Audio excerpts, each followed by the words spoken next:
does that feel, Derek? 47 podcasts under our belt. It's a lot. that is a lot. I feel like 50s, that magic number. We're gonna hit that as soon as we roll into 2021. I don't know. I mean, we've all worked pretty hard in here. We all have real jobs, and this is a side job. I think it's pretty sick. Yeah, it's good. No, I remember doing the first one.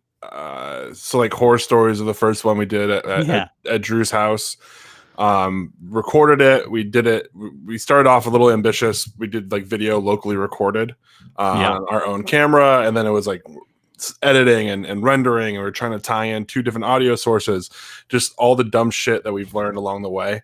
I fell asleep on Drew's couch while trying to edit this thing, like in his living room. It from start to finish about a 14-hour project. Jeez. And now we just push play. Now, exactly. We've come a long way, and now I think we come up with some pretty sick content. But speaking of sick content, did you see Marcus Peters spitting on Jarvis Landry and how that story sort of blown up over the week? Yeah, I don't know. It's kind of surprising because I mean Marcus Peters is a vet. Like he's been in the league for like a decade. So it's kind of hard to. It's interesting. I mean, it's a real dirtbag move. I mean, it's terrible. Yeah, I mean, you played at the collegiate level. We both played at the high school level. Have you ever spit on somebody, whether on the field or in person? No, I haven't. I think that's got to be one of the most demeaning things you can do as a person, and kind of just awful humans do that, right? Yeah, that's really bad. And Peters only been in the league 5 years, or 7 years. But I don't know how you do that. That's one thing. I don't want to say there's no circumstances or there's no set of things that would lead me to doing that, because I've done plenty of dumb shit that I've been like, wow, what were you thinking? Why, or you weren't thinking. But I've never been at that level. Now I was on the line where the most dirty shit happens. Yeah, well, I mean, on the line of like the dirty, and because of being, I think if you're not a little dirty and you playing offensive or defensive line, like you're leaving yourself kind of at a liability. Because I mean, shit just happens down there. The stuff that happens at the bottom of a pile. People wouldn't necessarily believe, and it would literally be illegal if you did it anywhere else. Yeah, I mean, tackle to tackle piles are probably 50-60% of the piles. Yeah. So that's where majority of that is happening.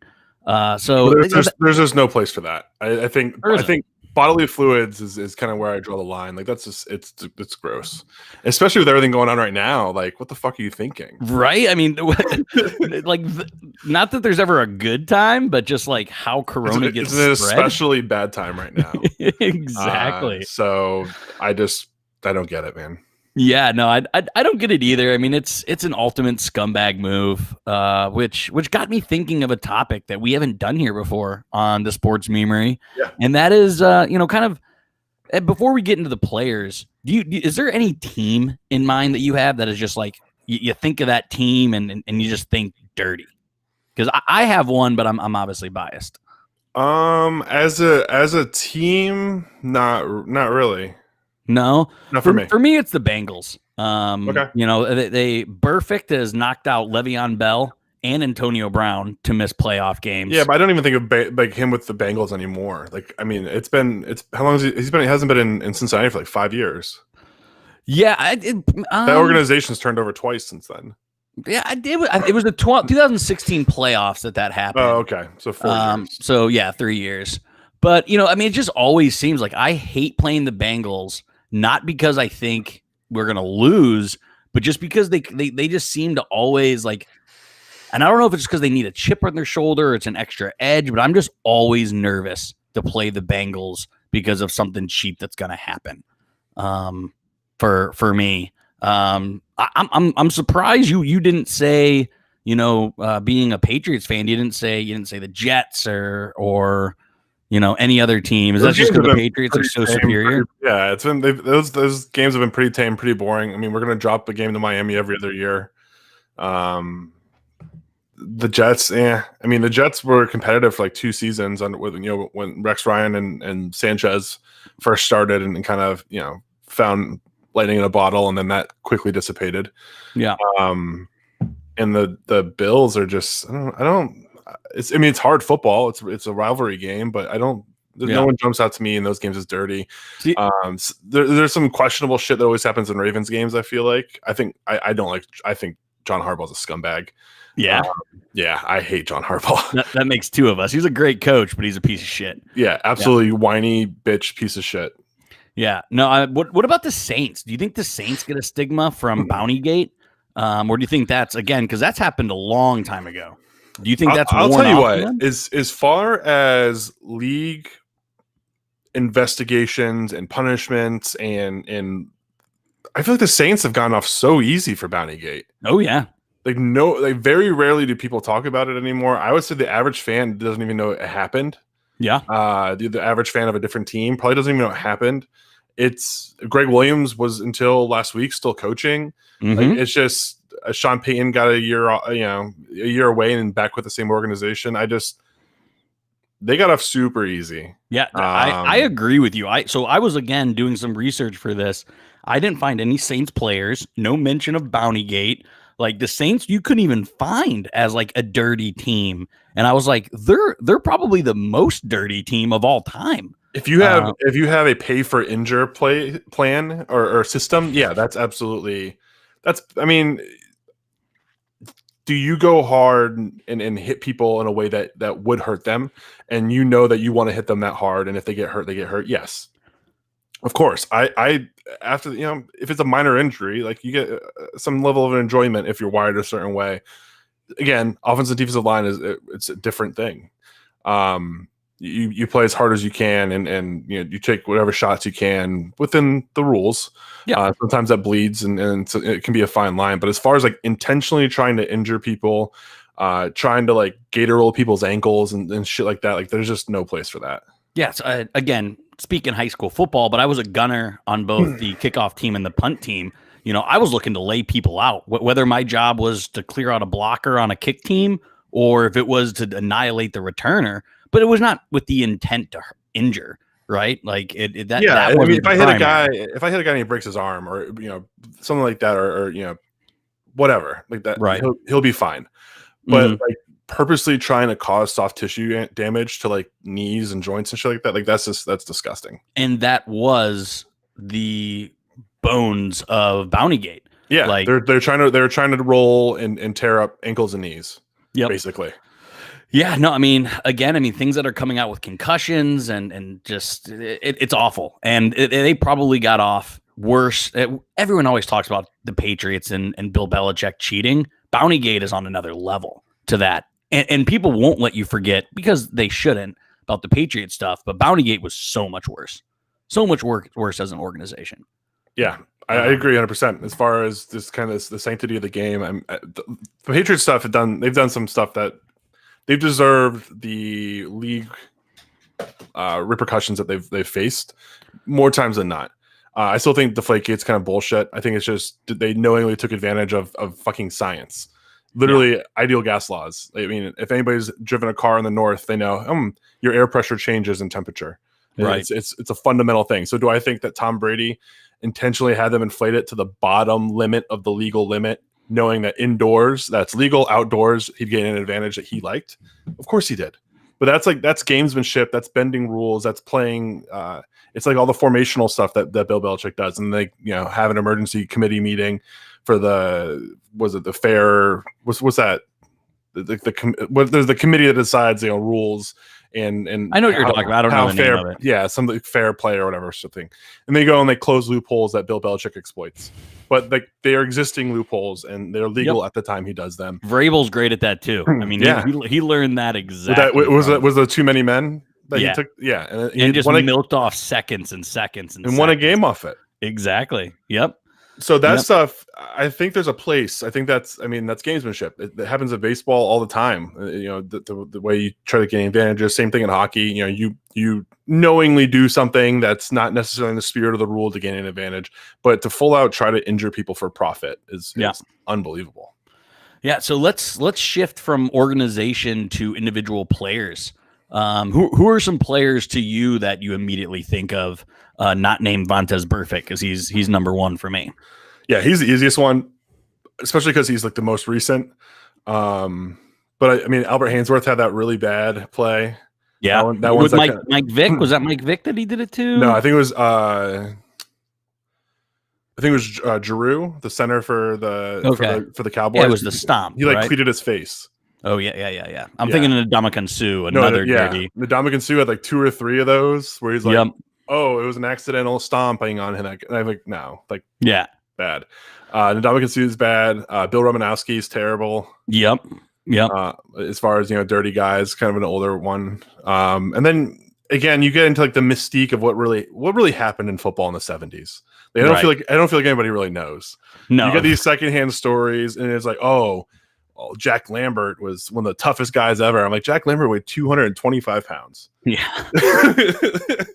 I mean, you just see that face, and he looks like a 1970s horror movie villain. Oh, for sure. But yeah, you see, look a lot of those lists. You see James Harrison. I don't think James Harrison was dirty.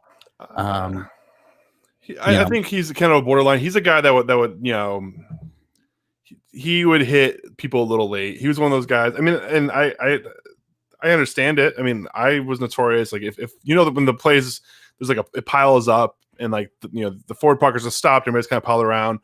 I would try to hit that as hard as I could every single time. And it, sometimes it was friendly fire. Sometimes you got somebody from the other team. I think it's those kind of things that you do at the professional level look worse because there needs to be a certain level of respect because it's everybody's livelihood. Mm-hmm. At that level, and everybody is that much stronger, faster, more capable of inflicting damage. Your ability to dole out punishment at that level exceeds the human body's limitations to protect itself and to withstand that. Yeah. So it was crazy that I saw James Harrison on all of these dirtiest player lists. Who I didn't see was Ryan Clark, who almost murdered Willis McGahee. Like Ryan Clark never tried to play the ball. He was headhunting on every single play. And I loved it, as a Steeler fan, but I don't know how Ryan Clark doesn't end up on these dirtiest player lists. I think it's still within the rules at the time. Because if you look at, by today's standard, John Lynch, Atwater, Braxton, like there's some guys that would absolutely, Ronnie Lott was a fucking tank. Yep. Like he was just a heat-seeking missile. Like there's some guys about head hunting, but back then it was more normal. We didn't know that necessarily the long-term effects of what that could bring. Yeah, what did you think about that Ryan Clark hit on Wes Welker, where he almost murdered Wes Welker in that game? Yeah, it's football. I was always a defensive guy. I think before the concussion information came out and the severity of CTE and really the prevalence of it, how widespread it is and common it is, and you see a guy like Junior Seau, who I watched play, kill himself. I think there's a dividing line. Before I knew, I was all for it. If a guy got blown up and the football went that way, the helmet went that way, I love those plays. But then once you realize, these guys have a life beyond this. Yeah. They don't want to, be dead or incapacitated at 50. Right. I think you have to start caring about the player you root for, and then not just be willing to discard his life. Yeah. So again, to bring this full circle, because what Marcus Peters did wasn't dirty. It was just scumbag, like we mentioned. It was a punk move. So that got me thinking of players that were just punks that weren't dirty, that were just kind of shitty. And the first one that comes to me was Cortland Finnegan. That guy just seemed like he took annoyance to a scumbag level. Like I bet he spit on a lot of guys. I don't think I'd say it to his face. Right. But I do love that one of my favorite clips is Andre Johnson just beating the bricks off of him. Right, because I'm sure everybody wanted to do that. Like I'm just sure he was, the shit he must have said, and again, it wouldn't surprise me if he spit or clawed or whatever. So I don't think we see it as much in football just because of the structure of the play. Guys aren't in the same space for very long. And the guys that do occupy the same space are in the trenches where you just can't see anything. Yeah. And then the helmet obscures a lot. But you look at like other sports, like, I mean, Brad Marchand is like the worst example. Just like an instigator, like weasel that tries to get into people's skin, but like doesn't ever answer the call. Yeah. He stirs it up, and then when it comes time, to pay the piper, he doesn't. Yeah, right. No. What do you think about Aqib Talib? Do you think he kind of falls in that Marcus Peters, Cortland Finnegan? I mean, definitely. I think he definitely pushes the line. It's, to me, the difference between, I won't say Peters, because I think Peters is at that level. I don't think Cortland Finnegan was ever that good. Right. He was only even top 10 for like 2 seasons. Right. Where Aqib Talib, as far as just a clamp, lockdown, get up in your face and press you corner, he was top 5 back, when Revis and Patrick Peterson were in their prime. So those 2 spots, the top 2 spots, are already occupied. Right. I mean, he was a huge part of the Patriots' success for a period of time there. Yeah. What is, so we said at the beginning that neither one of us were dirty, which again, I don't think, shades of it. What was kind of your, I had 2 things in basketball that I did that were, borderline. Did you have 1 or 2 things you did in football? Piles, I think it was just, all rules are off. It was short punches that didn't look like punches. Yeah. It was, if you stuck anything in or near my mouth, I bit it. Like, yeah. It's just the way that it is. I mean, you see some eye gouging to the point where, like, I wore a visor in college because it gets brutal in there. Yeah, yeah. For me, almost everyone does this. For screens, I always stuck out my whatever elbow they were running out on, so it would just rib jab every time. And then this wasn't a rule when I played. It's a rule now, but you're supposed to let a shooter safely land. There's like a zone, and I would do it all because I was a guard. I would never let the person land, so they would always like see me coming up underneath them and would alter their shot all the time. Which is, again, it's a technical foul if you do it now, because that can end in a serious injury. My first year of college, I broke my wrist, small bone in my right wrist, and they put me in like this well, it was a hard cast at first. It's like, I can't do this. I can't play in this. Like, I can't live in this every day. So I cut it off like pretty much myself. But I left like cut a pretty straight line. So they were able to like cut a channel out of it and put me in it for games. Mm-hmm. So I put the cast back on, and then they did like a soft club with it. It's with the gauze around and everything to play. The things I did with that thing. You took advantage of it, as you should have. 4 weeks of just beating people with my right arm. Yeah, no, that's ruthless, and 100% of people would do that in your position. Yeah. I wish I could make a JPP segue. I was not prepared to talk about Tampa Bay, so you cool rolling right into the NFL? Yeah, let's do it. Cool. Since I knew you were going to join us tonight, first topic is New England at Miami.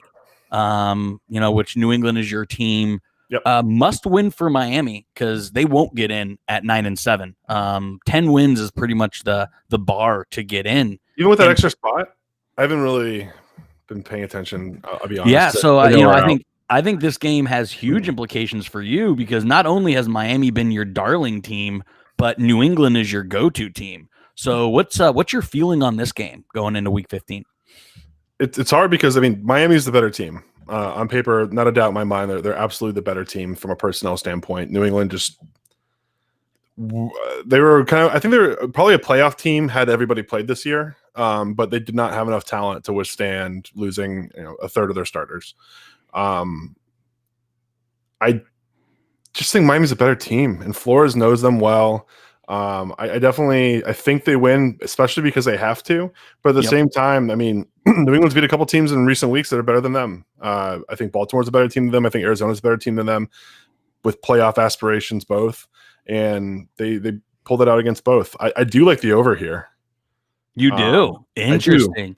See, I don't at all. I think this game has, kind of what we saw last week, them against the Rams. I think Miami and the Rams, I think Miami is Los Angeles light. And I think a really good defense just shuts down the Patriots. So I also like Miami, but I like the under. I just don't see the way the Patriots can score enough points against that defense. I mean, for a half, they made Mahomes. I like Harris. I think Harris is getting it going. I think he gives enough to their offense so they can stay in the run heavy, and I think it could come down to some turnovers. I think it could be some short fields driving that number up. I could definitely see. I mean, 2024 gets you there. Yeah, exactly. It could be. I just you've really sold me on this defense from Miami. And if you look with who the Patriots played when they play at a team with any sort of defense, I mean, the Chiefs held them to 10, the Broncos hold them to 12, the Niners hold them to 6. The big offensive outputs on the Patriots were when they were playing bad defenses. When they played the Raiders, when they played the Seahawks, when they played the Bills, when they've scored, it's been against teams with bad defenses. Right. So that's why I like Miami, not only to cover, but also the under for that game. And I think their hopes stay alive. I think it's going to be between Baltimore and them who gets that final spot. I think both teams lose one more time. So, if I think it's must win for both those teams for here on out.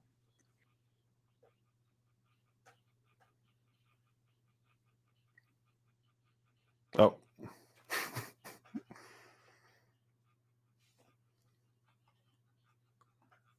Brandon.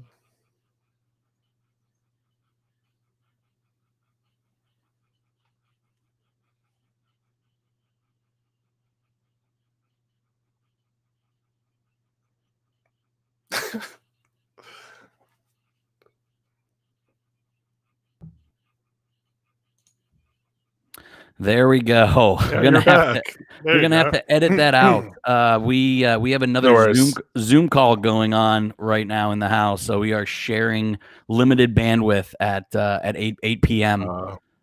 So I was going on a long diatribe about Seattle, Washington, and I'll cut that long diatribe short by saying this game wasn't going to be interesting 2 months ago. Now.